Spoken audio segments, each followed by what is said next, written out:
What if America's most advanced eye in the sky did not simply malfunction near Iran, but ran straight into a trap that history has already written 3 times before? Because if the reports are true that a U.S MQ-4C Triton, a surveillance drone built to watch enormous stretches of ocean for more than 24 hours, disappeared south of Iran after broadcasting an emergency code, then this is not just a strange aviation story, it is not just a military story, and it is definitely not an isolated story. It is the next step in an old pattern that keeps humiliating powerful states the moment they confuse visibility with control. That is why this matters right now. Global military spending reached $718 trillion in 2024, the highest ever recorded, and the Strait of Hormuz still carries about 20 million barrels of oil a day, roughly 1/5 of global petroleum liquids consumption. This is the most heavily armed version of the modern world, gathered around one of the most important choke points on Earth. So when a high-end American surveillance platform reportedly vanishes in that environment, you're not looking at an accident first, you're looking at a system under pressure. And the system is simple. First, a great power builds a machine to reduce uncertainty. Then it trusts that machine so much it starts pushing deeper into contested space. Then the rival studies the pattern and finds the cheapest way to break the illusion. Then one public shock reveals that the stronger power was never truly in control. It was only operating under temporary tolerance. That is the whole mechanism. Dependence, expansion, adaptation, rupture. And once you see it, you cannot unsee it. Because this is not really a story about a drone. It is a story about what happens when empires start believing their sensors are stronger than political reality. The machine gets better, the confidence grows, the missions become routine, the frontier gets tighter, and one day the frontier answers back. The first proof came in the Cold War. In the 1950s, the United States was desperate to know what the Soviet Union was actually building. How many bombers? How many missiles? How big was the threat? Washington built the U-2 around a seductive idea. Fly high enough, and you can look without consequence. The aircraft became a technological solution to strategic anxiety. That was the dependency phase. Instead of living with uncertainty, America tried to engineer its way out of it. Then came expansion. The flights did not remain rare. They became normalized. Once a surveillance platform works, leaders always want one more mission, one more pass, one more confirmation before the next decision. By 1960, as a major Paris summit approached, the United States still wanted more intelligence over Soviet territory. That is how overconfidence always grows. What began as exceptional becomes routine. What felt dangerous yesterday starts to feel normal today. Then the rival adapts. On May 1st, 1960, Francis Gary Powers was shot down over Soviet territory. In a single moment, altitude stopped meaning immunity. Worse, Washington tried to cover the story by claiming the aircraft was a weather plane. Then Khrushchev revealed that the pilot had survived and the wreckage had been recovered.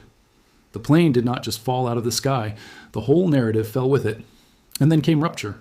The Paris summit collapsed. A single surveillance mission suddenly carried strategic consequences far beyond the aircraft itself. That is the real cost of these moments. When a surveillance platform becomes part of political confidence, losing it does more than expose a machine. It exposes a mindset. It proves that seeing into a frontier is not the same as mastering it. Half a century later, the same pattern reappeared over Iran. By 2011, America had spent years building a military style based on drones, persistence, and distance. The message was clear. The United States could watch from above, stay out of reach, and apply pressure without paying the full political price of direct presence. The RQ Austin 70 Sentinel symbolized that confidence. Sleek, secretive, and advanced, it represented a belief that the frontier could be penetrated quietly and continuously. Then, the missions normalized. Surveillance around Iran intensified because Washington believed it needed total awareness of a rival already under pressure over its nuclear program and regional influence. Once again, dependence became expansion. Once a system starts feeding policy, leaders do not want less of it. They want more. Then Iran answered. In December 2011, Iran announced it had captured an American RQ-170. President Obama publicly acknowledged the loss and said the United States had asked for the drone back. Pause there for a second. That single sentence tells you how completely the psychology had reversed. The world's strongest power was now asking a sanctioned adversary to return one of its own surveillance assets. That was not just a technical problem, it was a prestige event. Because even if the exact mechanics remained disputed, whether spoofing, jamming, malfunction, or some mix of all three, the strategic message landed cleanly. America's expensive eye could be interrupted, displayed, exploited, and turned into a propaganda trophy. Iran later claimed it studied the aircraft and moved to reverse engineer it. Maybe some of those claims were inflated. That does not matter nearly as much as the effect. Rivals everywhere saw the same lesson. The surveillance architecture of a superpower could be punctured in public. Then came 2019, and by then the pattern was impossible to miss. The Trump administration was running maximum pressure against Iran. The Gulf was tense. Tanker incidents had already shaken markets. And as always, higher tension produced more surveillance. When a choke point becomes unstable, a dominant power does not pull back its sensors. It leans on them harder. More flights, more patrols, more monitoring, more confidence that visibility will hold the line. Then June 20th happened. Iran shot down a U.S RQ-4 Global Hawk variant near the Strait of Hormuz. Tehran said it crossed into Iranian airspace. Washington said it was in international airspace. But that legal dispute, while politically useful, does not change the deeper truth. A local power showed it could hit a high-value American surveillance platform in one of the most sensitive waterways on Earth. Cheap answer, expensive target. One strike. Global message. And then came the hardest part for Washington, the response problem. President Trump later said he halted retaliatory strikes because the expected casualties were not proportionate to the loss of an unmanned drone. That is the trap in its purest form. If you answer too softly, you look vulnerable. If you answer too hard, you confirm that your rival can drag you toward a broader crisis with a relatively cheap move. In that moment, the surveillance system became a liability. It forced a disproportion calculation in public. So now come back to the present.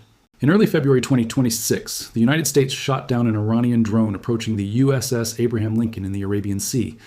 Oil prices jumped on the news. Soon after, a second U.S. aircraft carrier was sent toward the region, even as diplomacy with Iran was still being pursued.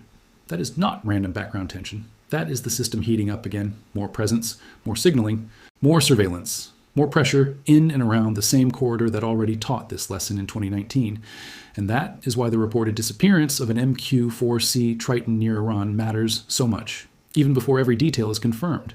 Because the MQ-4C is not some ordinary drone. It is built for persistent maritime intelligence, surveillance, and reconnaissance. It flies above 50,000 feet, can stay airborne for more than 24 hours, and is designed to give commanders broad awareness over huge stretches of ocean. In other words, it is exactly the kind of machine a superpower uses when it wants to convince itself that nothing important can happen in a strategic waterway without being seen. So if a platform built to remove uncertainty suddenly disappears in the most politically loaded water near Iran, the symbolic damage begins immediately. Now run the pattern one more time. Dependence. The United States relies on persistent surveillance to reassure itself and its allies that it can monitor the Gulf, protect shipping lanes, and keep escalation under watch. Check. Expansion. That surveillance becomes routine. Patrols become normalized. The rival no longer sees the platform as a neutral observer. It sees a targeting node, a pressure tool, and a permanent intrusion near its perimeter. Verified. Adaptation. Iran has spent years building the exact toolbox meant to frustrate this kind of system. Layered air defenses, drones, fast attack craft, coercive messaging, claims of electronic warfare capability, and above all, patience. It does not need to outspend America. It only needs to create doubt at the right point in the chain. Undeniable, then rupture. The moment a high-value surveillance platform is publicly associated with disappearance, interference, or loss in that environment, the aura of effortless control cracks. It does not matter first whether the cause was missile fire, electronic warfare, mechanical failure, or some combination nobody wants to admit. The first strategic loss is narrative. The machine built to watch everything becomes the thing nobody can fully explain. And that is where most coverage fails. It asks, was it shot down? Was it hacked? Was it a malfunction? Was it pilotless bad luck? Those are real questions, but they are tactical questions. The strategic question is bigger. Why do these incidents keep happening to the same kind of power in the same kind of place? The answer is because surveillance does not just collect information. It changes behavior above it. Once leaders believe they have near-continuous awareness, diplomacy hardens. Naval maneuvers harden. Sanctions harden. Crisis management gets riskier.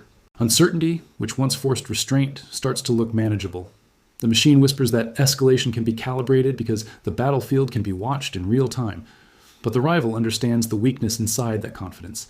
It does not need to blind the entire network. It only needs to break faith in the network. One captured drone, one downed platform, one disappearance, one ambiguous loss in front of markets, allies, and domestic audiences. Suddenly, the issue is not a piece of hardware. It is credibility. And in the Strait of Hormuz, credibility is everything. This waterway is not just geography. It is compressed leverage. About 20 million barrels of oil a day moved through it in 2024, and about 84% of the crude and condensate passing through it went to Asian markets. That means every patrol there is more than reconnaissance. It is signaling. It tells the world that the route is being watched, that the pressure balance is still being managed, and that the system remains open for business.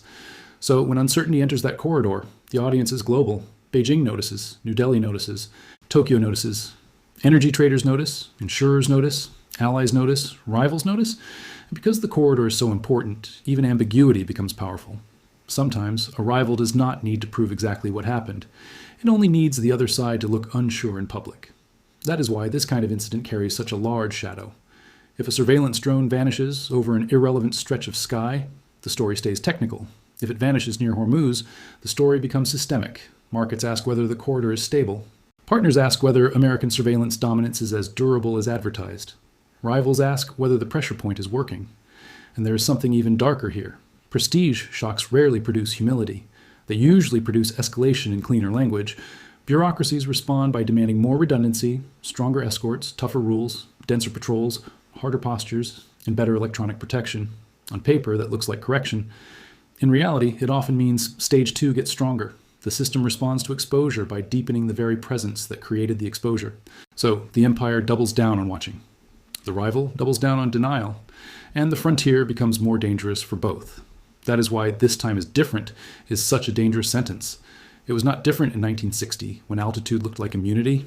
It was not different in 2011, when stealth looked like invisibility. It was not different in 2019, when superior force still ran into escalation limits.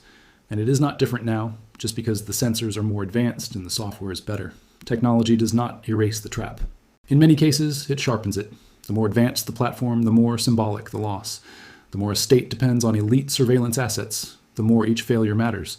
The more leaders build policy around uninterrupted awareness, the more politically valuable it becomes for a rival to interrupt that awareness in public. That is the hidden arithmetic here. America spends the fortune. The rival studies the rhythm.